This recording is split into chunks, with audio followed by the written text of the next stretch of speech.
But can I talk about Time's Person of the Year 2018, which are the Guardians. These are journalists that have either been killed or jailed or maybe facing jail because of what they're doing. They're just trying to put out the truth, and they have been persecuted for it. Now, I'm not going to sit here and say that they're wrong in saying what these journalists are, but I will give a little bit of a kickback. And before I get into it, let's roll a video so you'll be able to see who these individuals are. There's quite a few people, and they have their own individual covers. So after we get done watching this quick clip, I'll talk about each individual that's in there. I'll talk about this category in general. I'll talk about journalism and America, especially since I live here. I know a little bit about it. Then I'll wrap it on up with a nice bow on top. So without further ado, let's go ahead and roll it. Time magazine has named 4 journalists and 1 news organization as its 2018 Person of the Year. Time calls its choices the Guardians and the War on Truth. Washington Post columnist Jamal Khashoggi killed inside the Saudi consulate in Istanbul.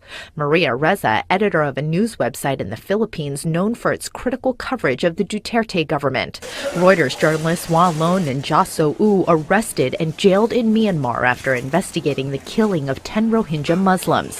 Their wives are seen holding their photographs.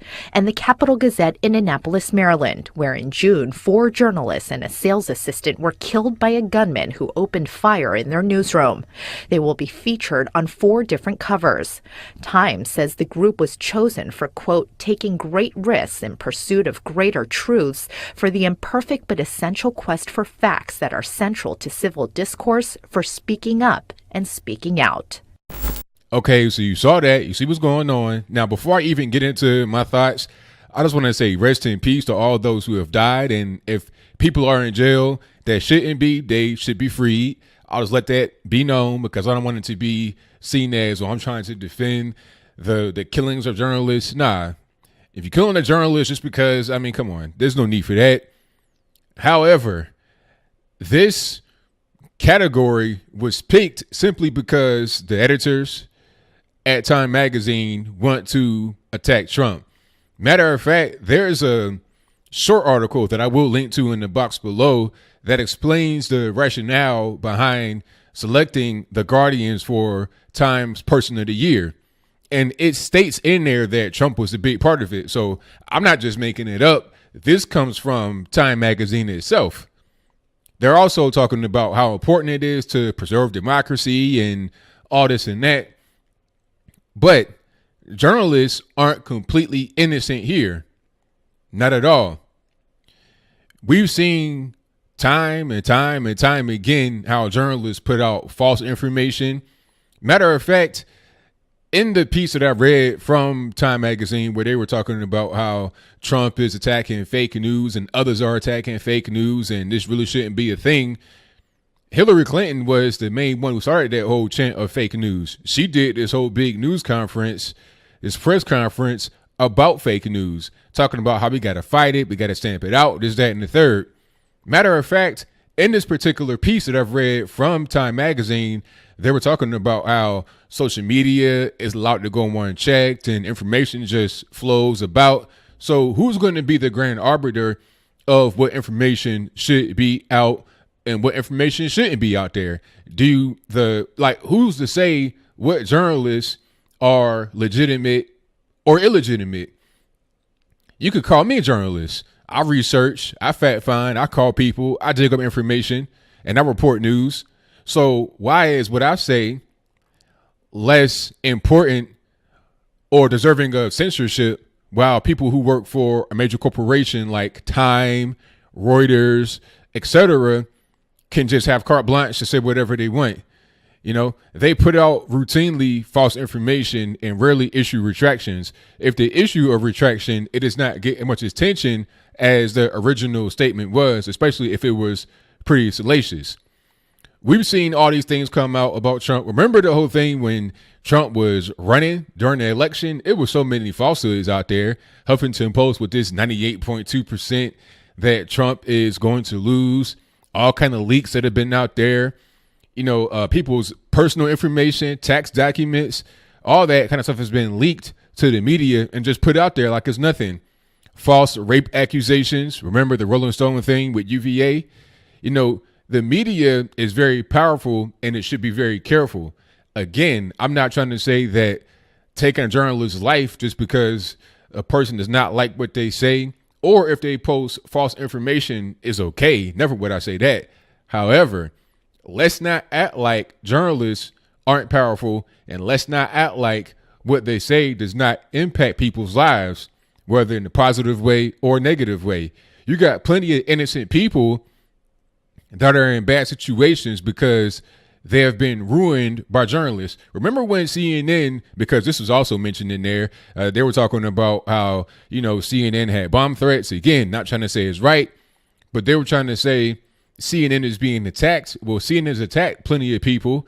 Don Lemon attacked people like myself, talking about the people who go to Trump Tower, the mediocre Negroes, slanderous stuff, hurtful language that people use against us that reverberates out there because people believe it, and then they want to attack me. They want to put off false information about me and have my character, almost be ruined because of what they say. But back to CNN, it was one situation where they tried to dox somebody because they were threatening them to not put certain information out. It was really weird. If I could find that particular story I'm talking about, I'll place that in the description box below.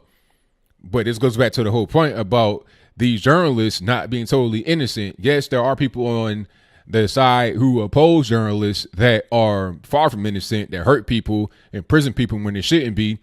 But there are also plenty of journalists that come from so-called reputable sources that harm people just as badly as the opposing side does.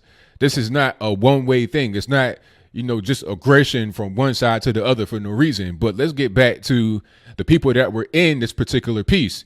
You have Jamal Khashoggi.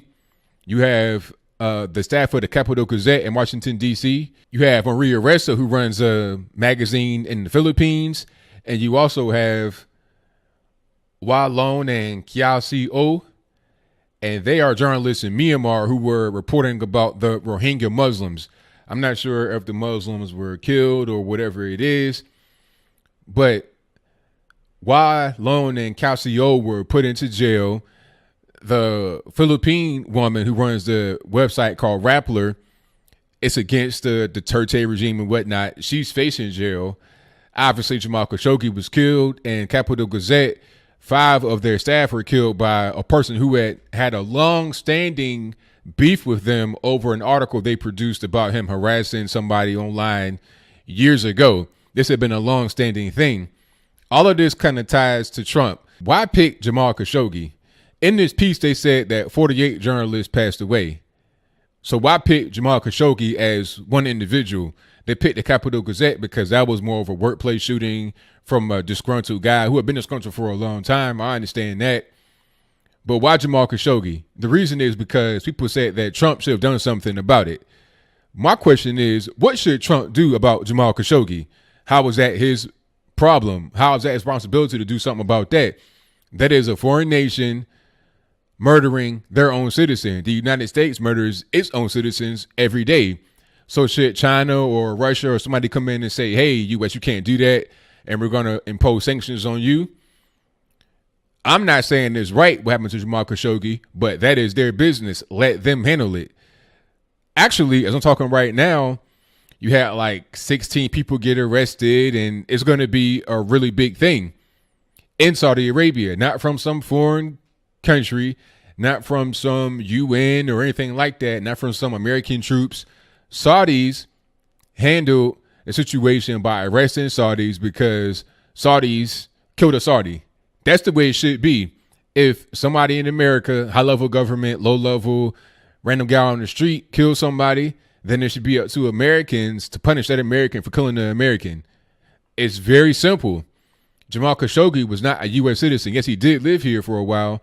Yes, he did work for the Washington Post, but he was not a citizen, therefore not our responsibility. He was not on U.S. soil. He was overseas in Turkey, not far from Saudi, and then the Saudis came, killed him. Unfortunate, not right, but not our responsibility. This piece is just an example of why the media is not innocent. They want to come off like they're just helpless victims, but they have a lot of power. People are going to see these headlines. They're going to see the magazines. We're in the grocery store picking up, beer, tobacco, whatever they're getting. And they're going to look at it and be like, oh, okay, I've been hearing about that guy. Isn't that the guy that Trump said it was okay to kill because he hates journalists? That's what they're going to think, because this is what has been put into their mind by the media every day. And then guys like myself and many others have to be on alternative platforms to counteract the falsehoods that some media puts out there. I'm not going to sit here and say that everybody in the media and all media stations constantly put out false information, but let's not act like this is not a serious issue. If it were not a serious issue, then there would be no demand for guys like myself. The American people at this point watch the news, and it's almost like you're watching a comedy show. It's so much false information, misleading information, salacious headlines, because sometimes, or a lot of times, they'll put out a real piece of information, but then the way they report on it will make it seem like it's more severe than what it is, or like it's a thing that it's not. And talk about this whole Russia kerfuffle. They'll keep reporting on that over and over and over again. The reality is there's nothing there. It's a nothing burger, much ado about nothing, a brouhaha over an empty vessel. But the media will report on it in a way that makes the average person believe there's more to it than there is. So now I keep getting questions. What about Russia? Trump lied about Russia. And people are so emotional, so angry, because that's the power the media has. They have the power to be in your home every day and give you your marching order, so to speak. They set the tone for you and how you react to political things.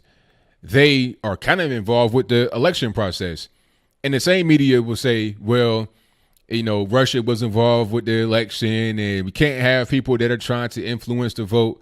But the media does it every single day, not just from running ads that are paid for by political people that clearly state on the bottom, this is paid for by X, Y, and Z. They present their opinion and viewpoint as the only viewpoint that is appropriate, and everyone else's is inappropriate. So that was on my testimony to get it off. Those were the Time Persons of the Year. And by the way, that was changed, I think, in the late 90s, early 2000s. Before that, there weren't really many women that were chosen as a Man and Woman of the Year. After that, there was an explosion of it because, hey, you got to be more inclusive. And maybe one day, if not already, there's going to be an individual on there who's not a man or a woman.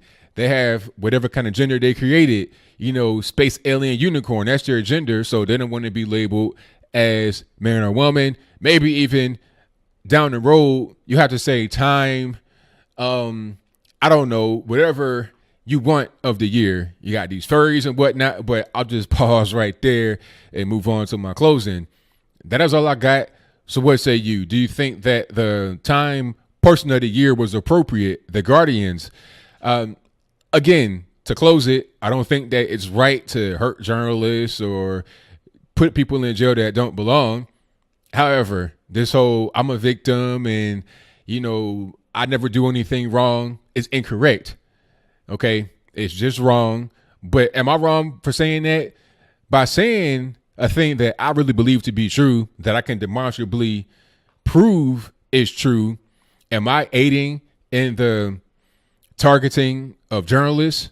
If you think that way, then what about when journalists put out intentionally misleading information that targets people like myself? Okay. When you got these news pundits that come on TV and dismiss people that are conservative, they dismiss regular, everyday working Americans. They dismiss you because of your skin color and your political affiliation combined. What does that do? Is that right? If we're going to call out people that do wrong as it relates to the media, we got to call out both sides, the media itself and those that are not in the media. Let's call out both and be fair. Let's not have it be one-sided. I can't say that the media is totally innocent, and I can't say the general public is totally innocent either. But whatever your comments are, please let me know in the comments below.